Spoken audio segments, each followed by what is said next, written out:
바울은 교회 공동체 안에 사랑을 실천할 것을 권면하고 교회 밖에서 서로 용납할 것을, 그래서 너를 핍박하는 자를 축복하는 그 수준까지 우리가 가야 함을 또 이야기했고, 그러면서 세상 권세를 내신 이가 하나님이시기 때문에 그 권세에 마땅히 복종해야 될 것, 그러나 그 권세를 내신 이가 하나님이시기 때문에 하나님의 뜻 안에 결국은 우리가 복종하는 삶이 되어야 한다는 것을 계속해서 강조해 왔는데, 이제 오늘 14장으로 들어가면서는 다시 교회 공동체 안으로 시선을 돌리면서 이제 믿음이 강한 자와 연약한 자의 사이에 있던 어떤 다툼들을 해소하면서 서로 간에 이제 용납할 수 있고 이해할 수 있는 관계가 되어야 한다라고 하는 것으로 이제 이야기를 다시 전개합니다.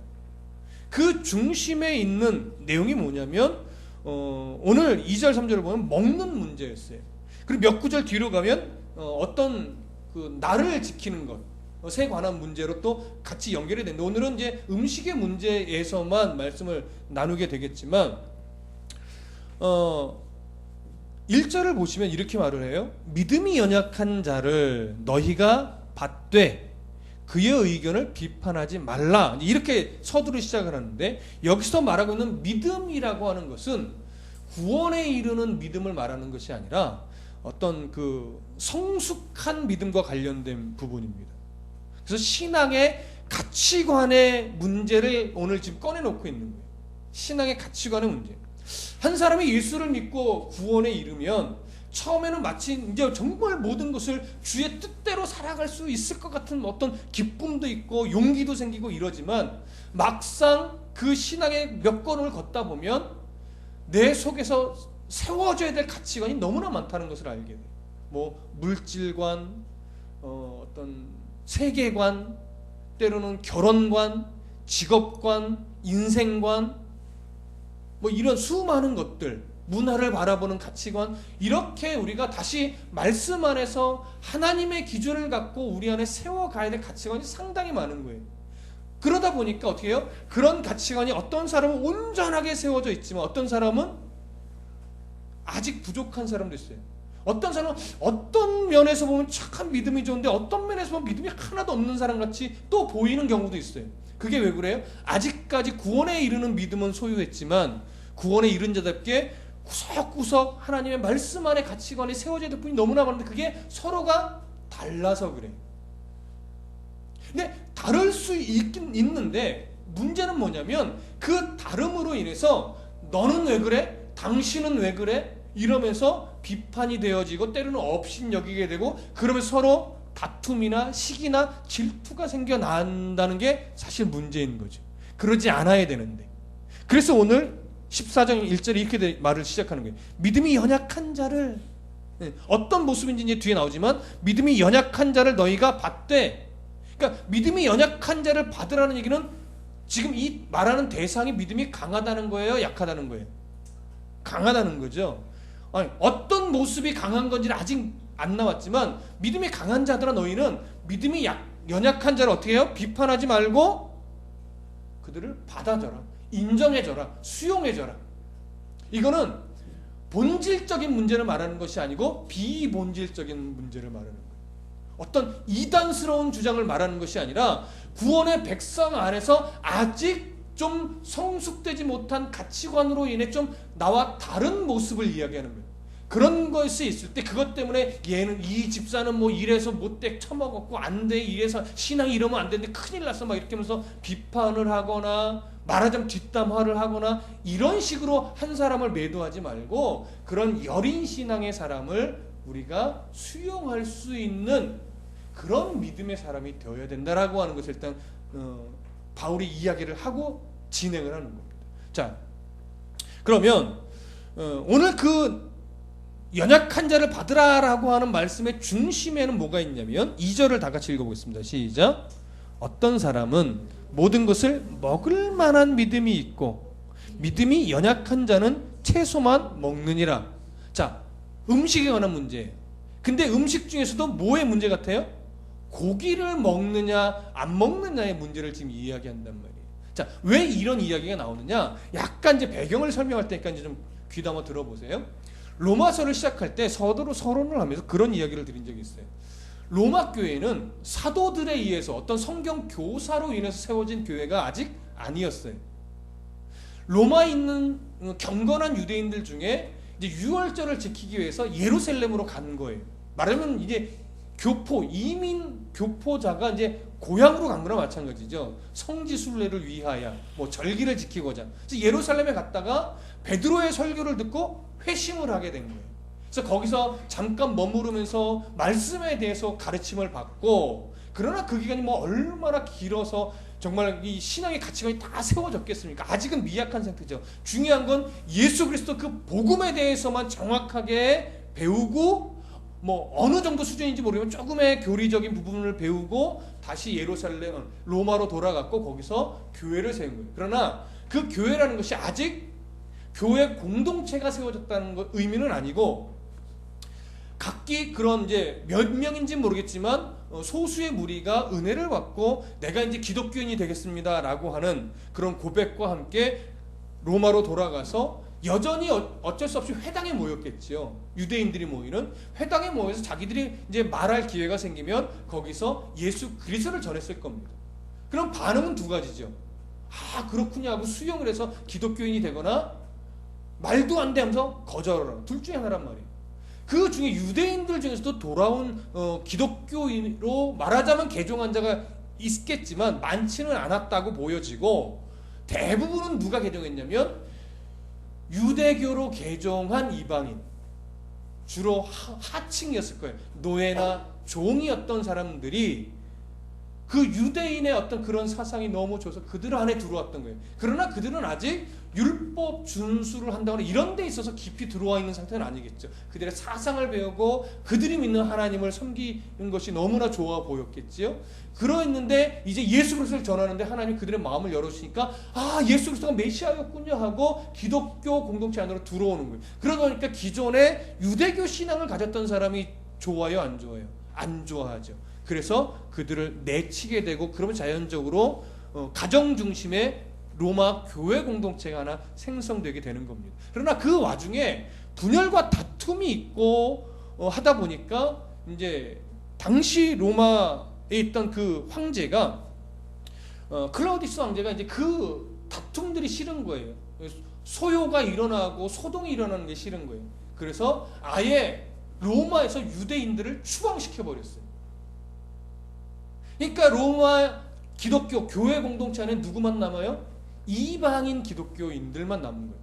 근데 이 이방인 기독교인들은 어쨌든 복음에 대해서는 들었으나 이들도 아직 교리에 대해서는 제대로 세워진 건 아니에요.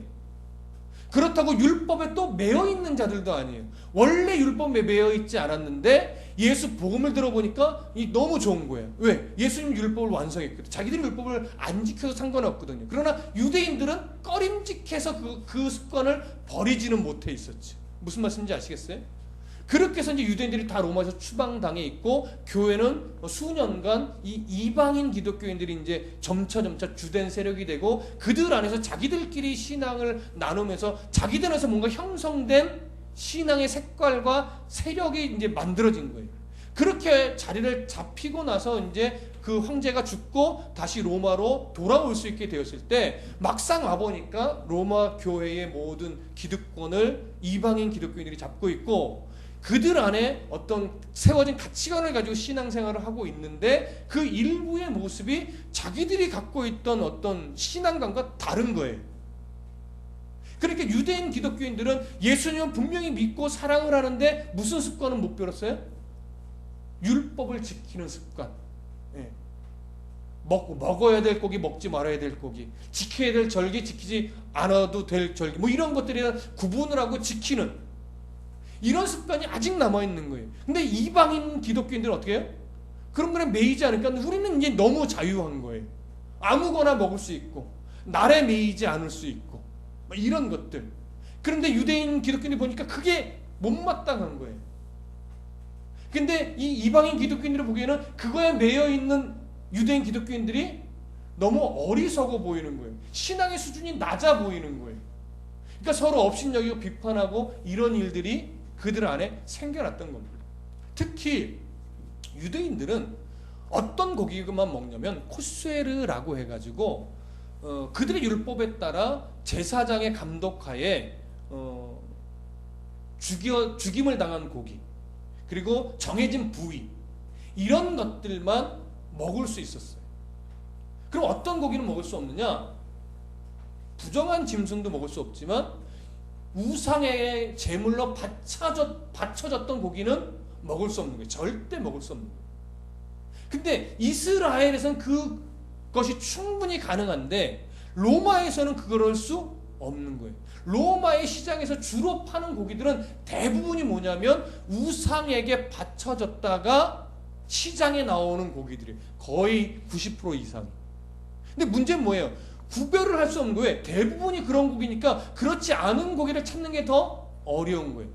그래서 유대인들 안에, 특히 유대인 기독교들 안에 무슨 이제 결심들이 생겨나냐면 그렇게 고기를 구별하기 어려우니 차라리, 채식주의는 아니지만 차라리 우리 고기를 먹지 맙시다.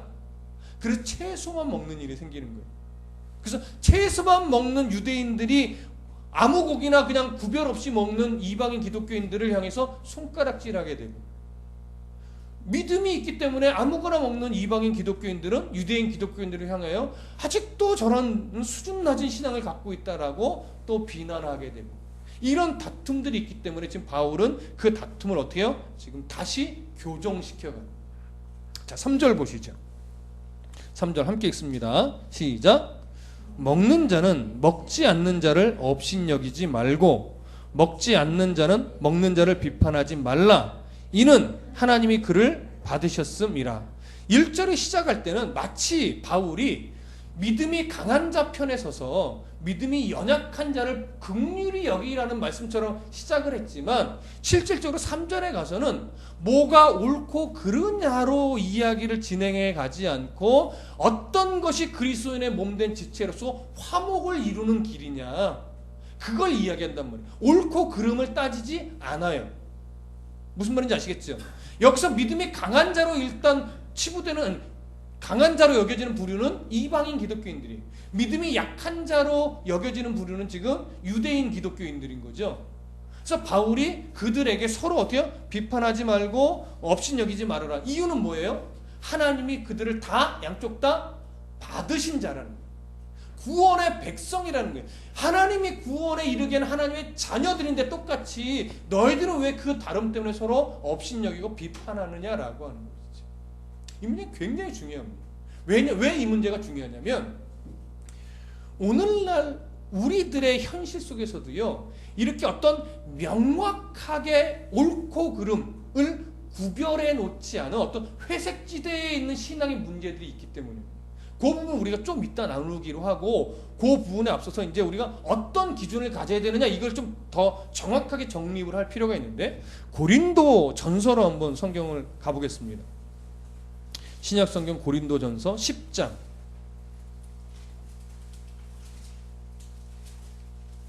고린도 전서 10장 25절부터 28절. 고린도전서 10장 25절부터 28절까지 함께 읽습니다. 25절부터 28절 시작. 무릇 시장에서 파는 것은 양심을 위하여 묻지 말고 먹으라. 이는 땅과 거기 충만한 것이 주의 것임이라. 불신자 중 누가 너희를 청할 때에 너희가 가고자 하거든 너희 앞에 차려놓은 것은 무엇이든지 양심을 위하여 묻지 말고 먹으라. 누가 너희에게 이것이 재물이라 말하거든 알게 한 자와 그 양심을 위하여 먹지 말라. 여러분 무슨 말씀인지 이해되십니까? 시장에서 파는 물건들, 아까 이때 로마에서는 대부분 시장에 나온 고기들은 우상에게 바쳐졌던 재물이란 말이에요. 그러니까 기독교인, 율법주의적인 기독교인들에게는 절대 먹을 수 없는 그런 고기인데 바울은 이렇게 말하는 거예요. 양심을 위하여 묻지 말고 그냥 사서 먹어라. 이유는 뭐냐면 26절에 말하죠. 이는 땅과 거기 충만한 것이 주의 것임이라. 그 고기들이 다 우상께 아니라 누구 거다? 하나님 거다. 못 먹을 이유가 없다 이거. 그리고 믿지 않는다. 말하자면 이방인이 너를 집에 초대했다. 그래서 네가 좋은 사람들이 가기로 결정했다면 그 집에서 고기를 내놓을 때 이거 우상에게 바쳐진 제물이에요? 아니에요? 묻지 말고 그냥 먹으라라고. 그냥. 무슨 말씀이 이해되시죠? 그런데 함께 고기를 먹는 자 중에 이게 우상에게 바쳐졌던 제물이래요. 먹으면 안 돼요 라고 하는 뉘앙스로 이렇게 말을 하거든. 그 사람이 가지고 있는 양심을 위해서 너도 먹지 말아라. 무슨 말씀인지 아시겠어요? 지금 바울이 강조하고 있는 그 두 가지예요. 먹느냐 안 먹느냐의 문제가 아니라 먹어도 될 자리에서는 먹어라. 그러나 먹지 않아줘야 될 자리에서는 먹지 말아라. 그 얘기라는 거예요. 그러면 이렇게 말하는 바울의 주장의 어떤 조금 더 원론적인 부분으로 조금 더 찾아 들어가 봅시다. 고린도전서 8장으로 가보겠습니다.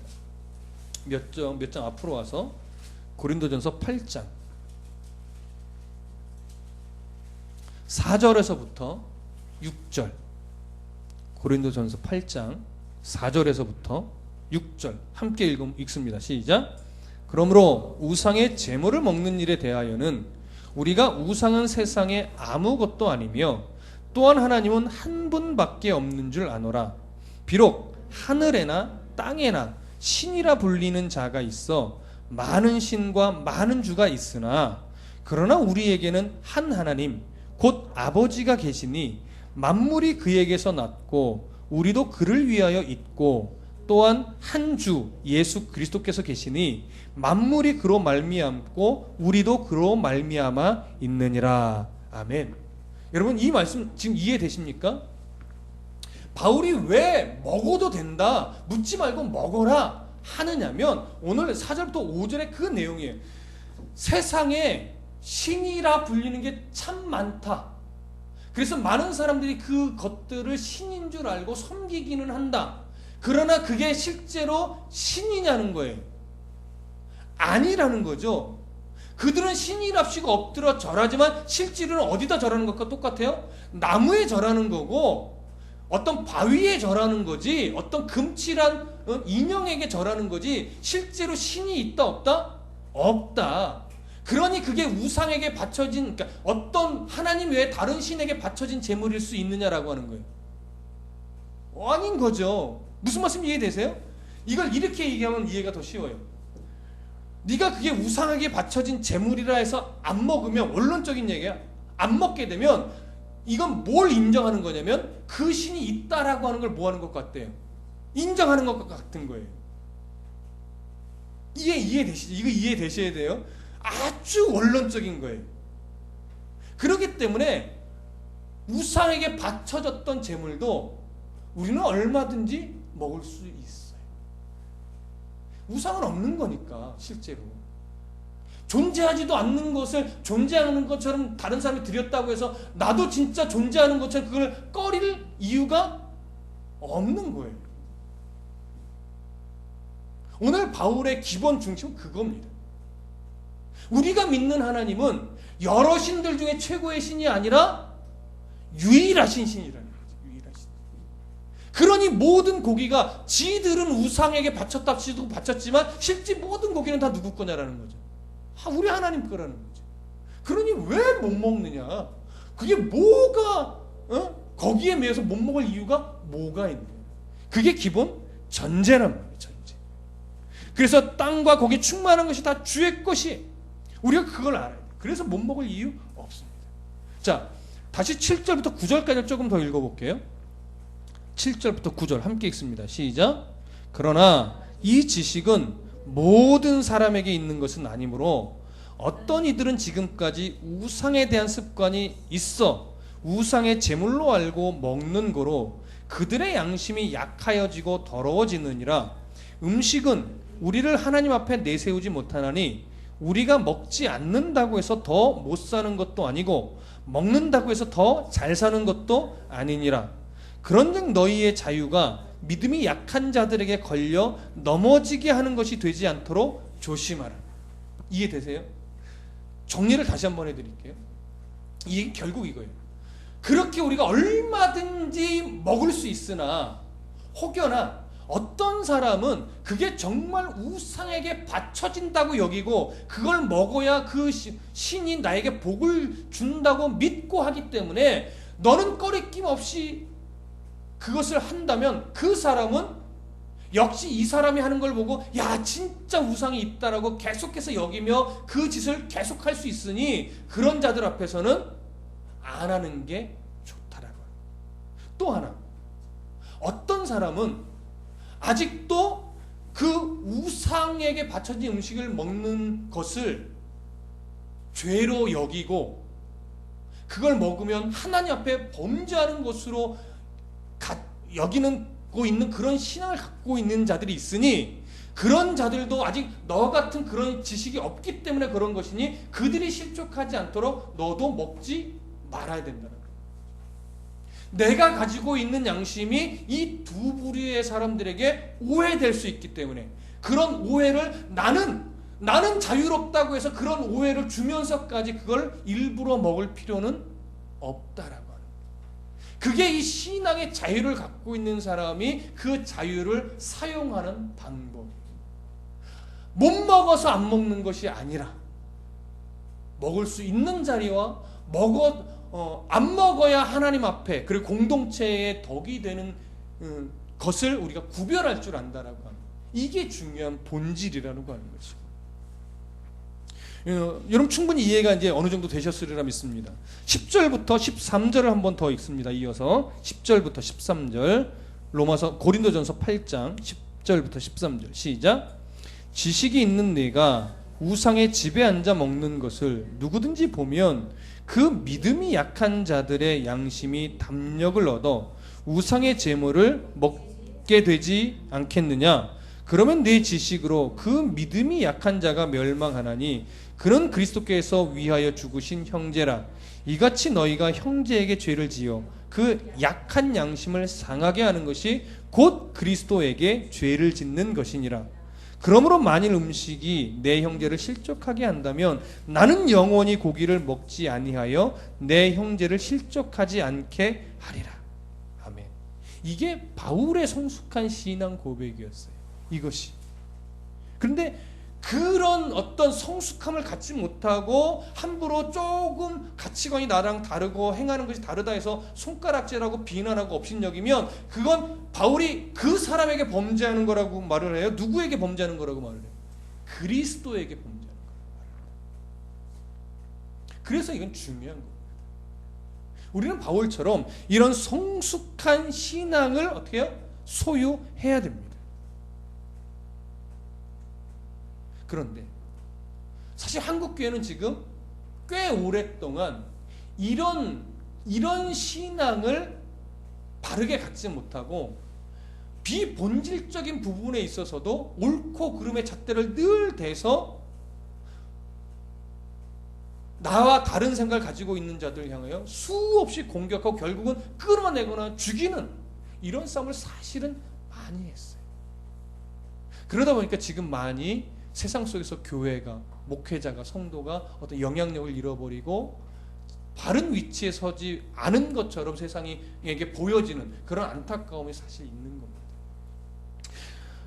더 본질적인 것을 가지고 목숨을 걸었는데 본질적이지 않은 것에 자꾸 목숨을 걸고 피를 튀기며 싸우니까 이제 그런 문제가 생기는 건데, 아까 이제 중간 첫 부분에 제가 얘기했듯이 이런 식의 어떤 우리가 쉽게 판단하기 어려운 회색지대에 놓인 문제가 참 많이 있어요.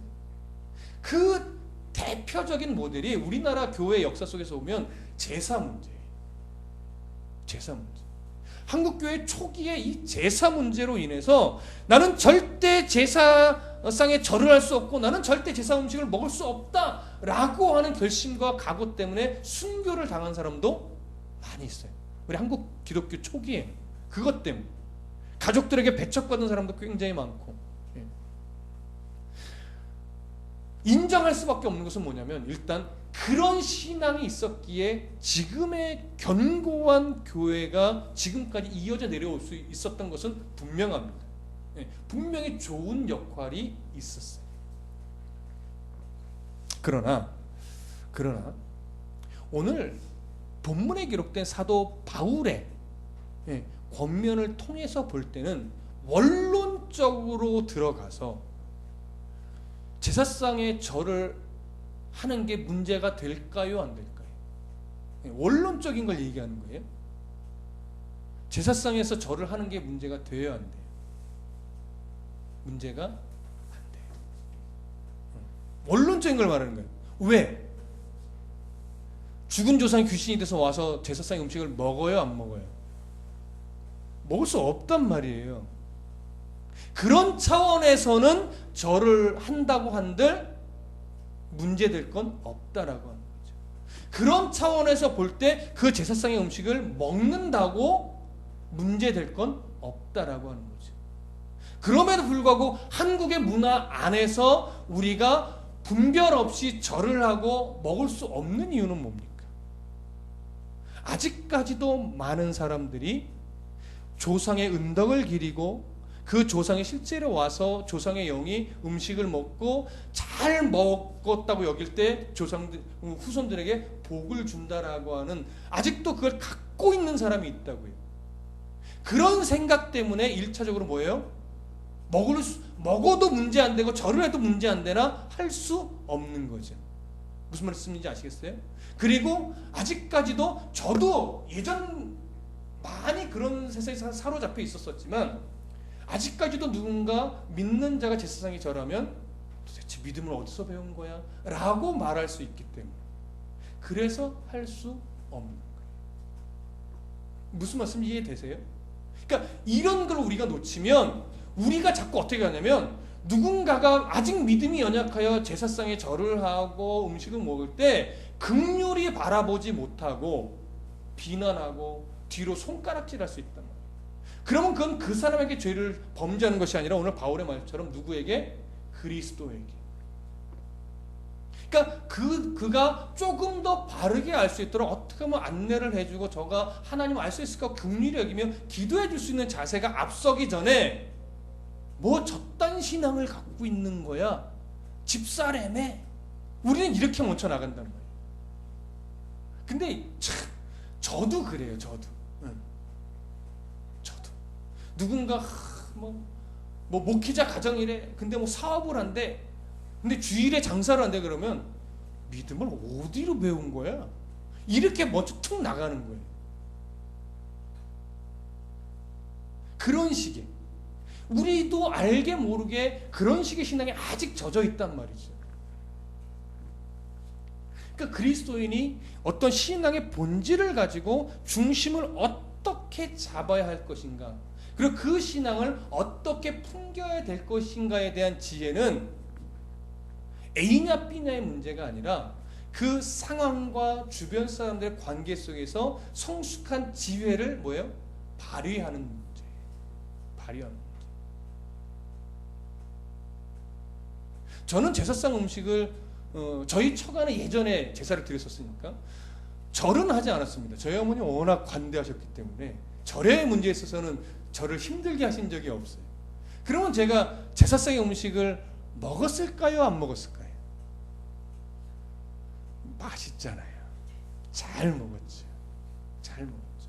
왜냐? 그것으로 인해서 이상하게 볼 만한 가족이 일단 없었기 때문에.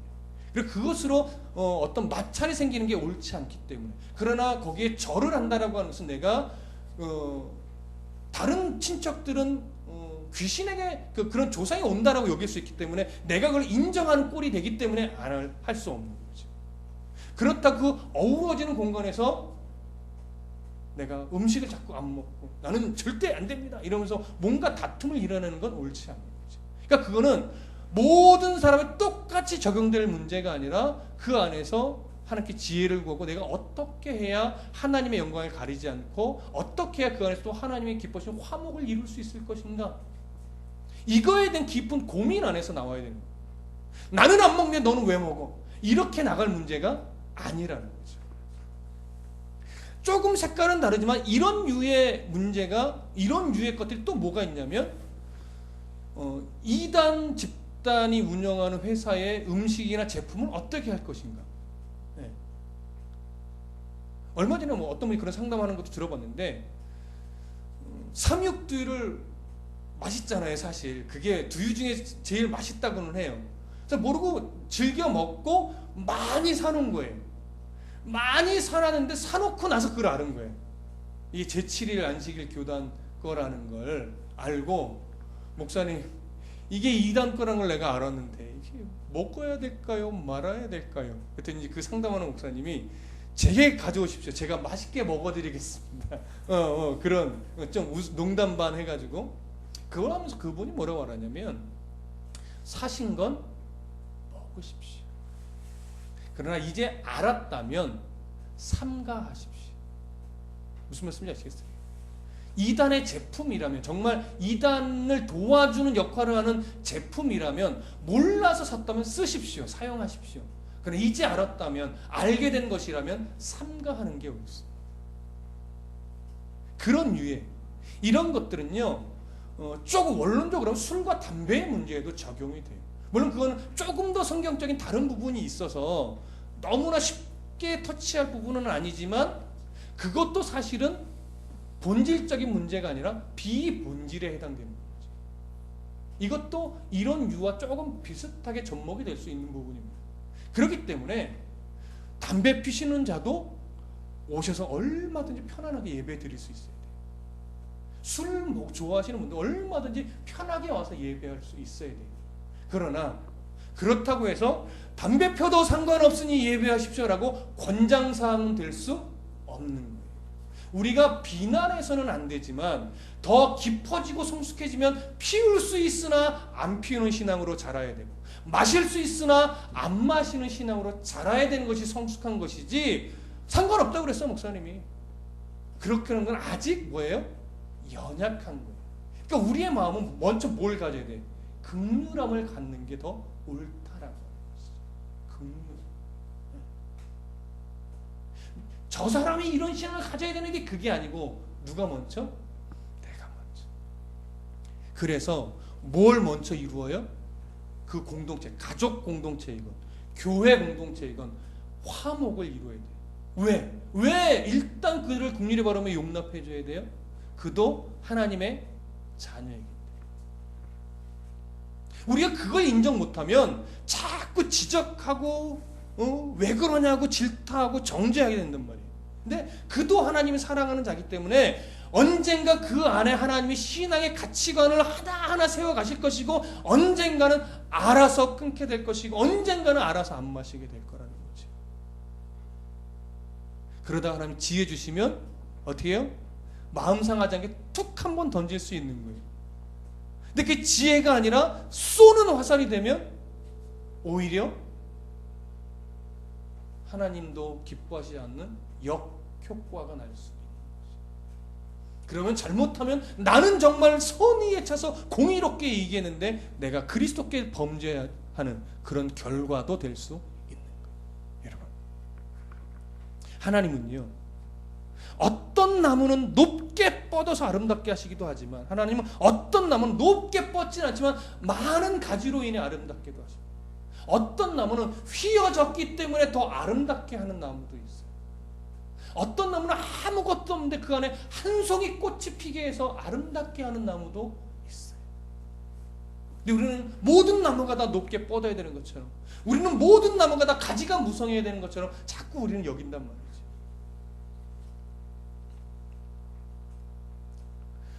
로마서 14장으로 다시 한번 가보시죠. 로마서 14장 17절. 로마서 14장 17절.